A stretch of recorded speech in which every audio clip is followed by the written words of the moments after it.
माझ्या सासूचे निधन होऊन 5 महिने झाले होते आणि माझे सासरे एकदम एकटे राहू लागले होते. ते खूप दुःखी होते आणि त्यांना कोणतेही काम करावेसे वाटत नव्हते. काही दिवसांनी माझ्या लक्षात आले की ते माझ्याकडे विचित्र नजरेने पाहत होते. मी त्यांच्या वागण्याने खूप अस्वस्थ झाले होते. मग एके दिवशी मला वाटले की जर मी माझ्या सासऱ्यांना खुश केले तर घरातले हे प्रकरण घरातच राहील आणि कुणाला कळणारही नाही. म्हणूनच एके दिवशी. नमस्कार मित्रांनो, आजच्या या कथेत तुम्हा सर्वांचे स्वागत आहे. माझे नाव रेश्मा आहे आणि माझे वय 24 वर्षे आहे. मी एक विवाहित महिला आहे. माझ्या पतीचे नाव आकाश आहे आणि तो एका खाजगी कंपनीत काम करतो. आमच्या लग्नाला जवळजवळ 4 वर्षे झाली आहेत, पण आतापर्यंत आम्हाला मुले नाहीत. आमच्या कुटुंबात माझा नवरा आणि माझे सासरे, आम्ही सर्वजण आमच्या आयुष्यात खूप आनंदी होतो आणि सर्वजण एकमेकांसोबत खूप आनंदाने राहायचो. पण अचानक आमच्या आनंदावर कोणाची तरी वाईट नजर पडली. खरं तर असं झालं की माझ्या सासूबाईंचा अपघातात मृत्यू झाला, ज्यामुळे आमच्या संपूर्ण घरात शोकाची लाट उसळली. माझ्या सासूच्या निधनानंतर आम्ही सगळे आतून तुटलो होतो.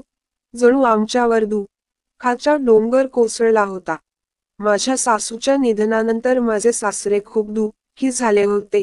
मी जेव्हा जेव्हा माझ्या सासऱ्यांना पाहत असे तेव्हा ते एकटे बसून रडायचे आणि माझ्या सासूची आठवण काढायचे. हे पाहून आम्हाला खूप वाईट वाटायचे. सासू हयात असते तर सासरची ही अवस्था झाली नसती. मी आणि आकाशने त्यांना खूप समजावले होते की तुम्ही असे करू नका, तुम्ही घरातील मोठे आहात. तुम्हीच तुटलात तर आमचे काय होईल. आम्ही समजावून सांगितल्यावर ते काही वेळ ठीक असायचे, पण एकट्यात ते चिंतेत असायचे.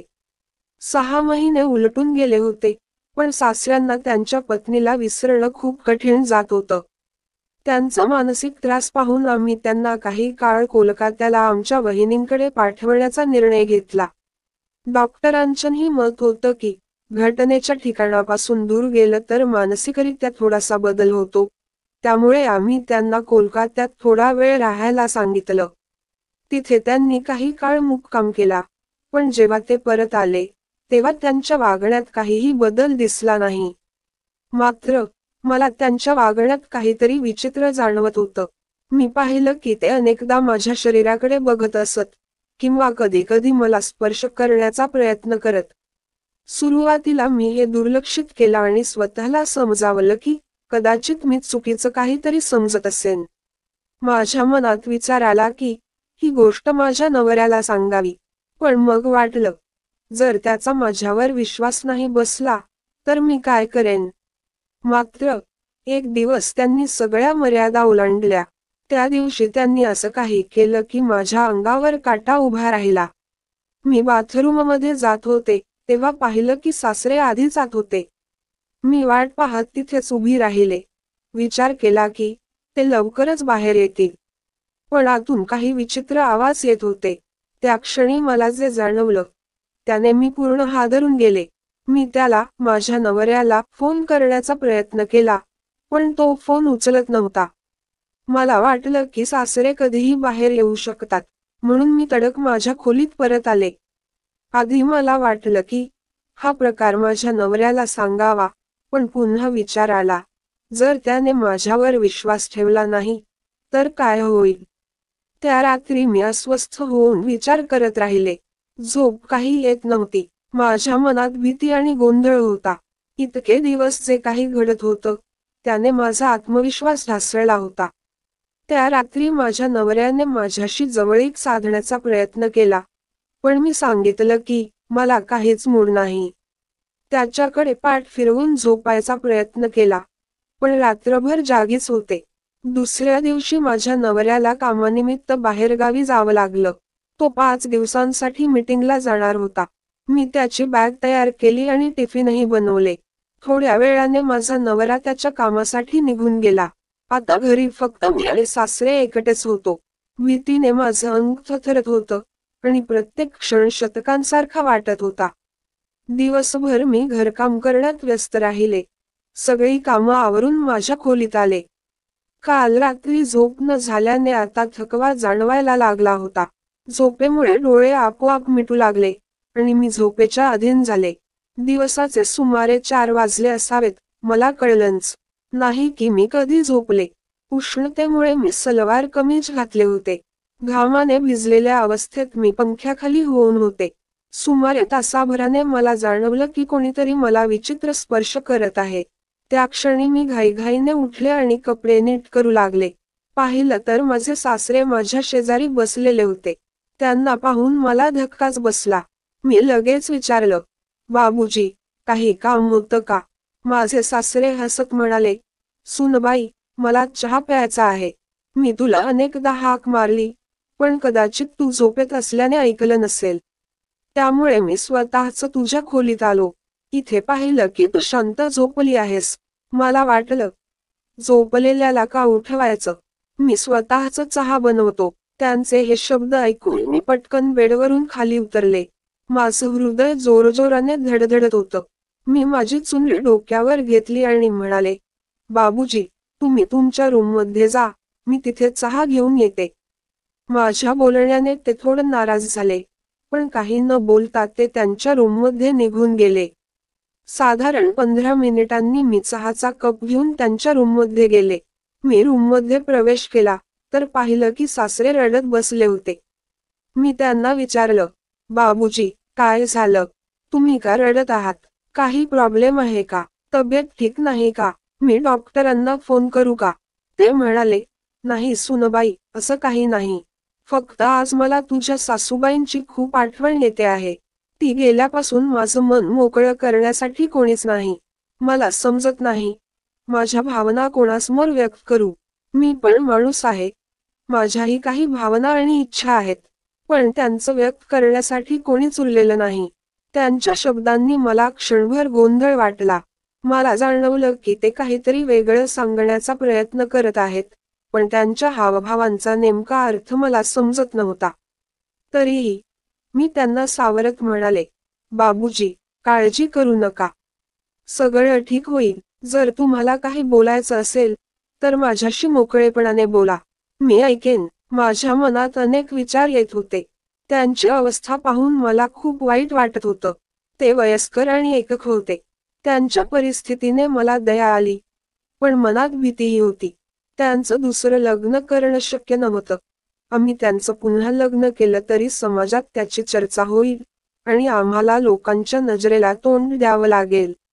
कदाचित समाजातून काढूनही टाकलं जाईल. हा सगळा प्रॉब्लेम घरातच राहिला तर बरं होईल, असं वाटत होतं.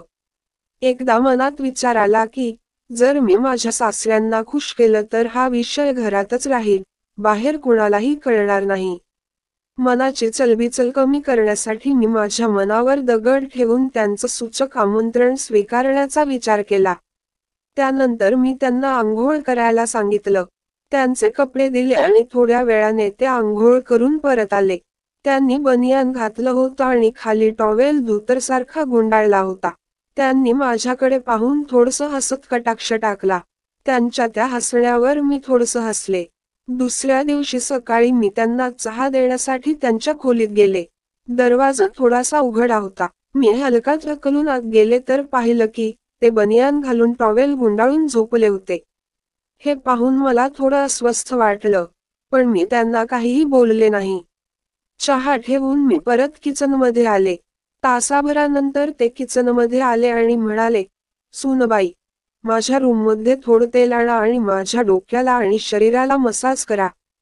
त्यांच्या या बोलण्याने मला थोडं विचित्र वाटलं, पण मी शांत राहिले. मी त्यांना रूममध्ये पाठवलं आणि म्हणाले, बाबूजी, हे तेल घेऊन स्वतः लावा. मला आज खूप काम आहे आणि बरीच कपडेही धुवायचे आहेत. ते म्हणाले, सुनबाई, मी स्वतः माझ्या डोक्याला तेल लावतो, पण माझा हात पाठीवर पोहोचत नाही. त्यामुळे कृपया पाठीवर मसाज कर. तुला फक्त मसाज करायचा आहे. एवढं बोलून ते बेडवर पाठीवर झोपले.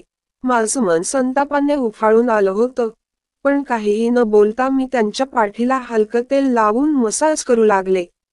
साधारण 10 मिनिटांनी त्यांनी बाजू बदलली आणि म्हणाले, सुनबाई, तुझ्या हातांनी चांगली मसाज होते आहे, थोडं पोटालाही मसाज कर. त्यांचे हे ऐकून माझ्या सहनशक्तीचा अंत झाला. मला हे सगळं करायचं नव्हतं, पण मी शांत राहून त्यांचे ऐकायचं ठरवलं. मनात विचार येत होता, जर माझी सासू जिवंत असती तर मला हे सगळं करावं लागलं नसतं. या 6 दिवसांत आकाशशिवाय माझी अवस्था किती वाईट झाली आहे हे जाणवत होतं. मग माझे सासरे सासूशिवाय कसे जगत असतील हा विचार मनात आला. विचारांच्या भरात मी सगळं सोडून खोलीतून धावत बाहेर आले. थोड्या वेळाने सासरे माझ्या खोलीत आले आणि म्हणाले, काय झालं सुनबाई? तू सगळं सोडून इकडे का आलीस? तुला आकाशची आठवण येत आहे का? जर तुला काही खूप वाईट वाटत असेल तर मला सांग. मी तुझं दुःख समजू शकतो. ते पुढे म्हणाले, तू मला सांग, तुझ्या मनात काय चाललंय? जर काही चुकलं असेल तर मी ते सुधारण्याचा प्रयत्न करेन. मी तुला माझ्या मुलीसारखं मानतो आणि तुझ्यावरही तसंच प्रेम करतो. तुझ्या आयुष्यात दुःख येऊ नये असं मला वाटतं. शेवटी तू माझी लाडकी मुलगी आहेस. मी त्यांच्या पायाशी पडले आणि म्हणाले, ससुरजी, मी तुमच्याबद्दल खूप गैरसमज केला. कृपया मला माफ करा. इतके दिवस मला वाटत होतं की तुम्ही माझ्याकडे वाईट नजरेने बघत आहात आणि त्यामुळेच मी तुमच्यापासून अंतर ठेवत होते. पण आता मला समजलं आहे की माझा गैरसमज झाला होता. जेव्हा आकाश फक्त 5 दिवसांसाठी गेला होता आणि मी त्याच्याशिवाय इतकी अस्वस्थ झाले होते, तेव्हा तुम्ही तुमच्या पत्नीशिवाय किती काळापासून एकटे राहता याचा विचारच मी केला नाही. जर माझ्या वागण्याने तुम्हाला दुखावलं असेल तर कृपया मला माफ करा. यापुढे मी तुमची सर्व प्रकारे काळजी घेईन आणि तुमच्या मुलीसारखी वागेन. मित्रांनो, तुम्हाला ही कथा कशी वाटली हे कृपया कमेंट करून सांगा. जर तुम्हाला ही कथा आवडली असेल तर लाईक करा आणि तुमच्या मित्रांसोबत शेअर करा. आपल्या कुटुंबाची काळजी घ्या. धन्यवाद.